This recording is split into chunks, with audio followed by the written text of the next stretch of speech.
Does the growing criticism of Israel on the political right represent a healthy debate, Enzo, within conservatism, or does it risk empowering anti-Israel and anti-Semitic movements? And again, the growing criticism of Israel is completely just straight up anti-Semitism at this point, because we have people like Andre that are saying Jewish people need to be held accountable for every single thing they like that. That I don't care if another Holocaust happens, that Jewish people are fucking genociding people in Gaza. So, like I was saying, yes, we're gonna have a rise of anti-Semitism in this country because of people like this. Because people like this ignore historical context, ignore exactly how things happened back in the day. This is just somebody who's sick and tired of the narratives that are being spun out there, that Israelis are not indigenous to this land, that the Jewish people need to be held accountable, that they're the biggest threat to the United States, that the clean break memo and the greater Israel theory is happening, when again, I love when people bring that up, because none of what Bibi Netanyahu talked about 30 years ago has happened in the Middle East. Enzo,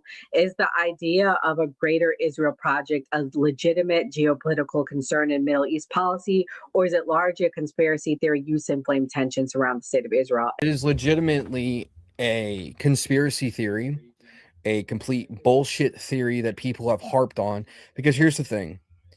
The Middle East has been destabilized since 2003 with the topple of Saddam Hussein. So it explicitly states in the Greater Israel theory, as well as the Clean Break memo, that Israel wants 7 nations to be destabilized so Israel could take over these countries.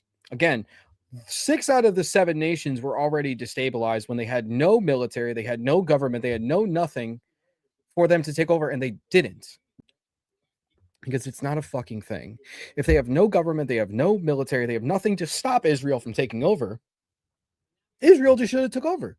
They should have planted their camps, they should have planted in and took over the fucking region, but they didn't.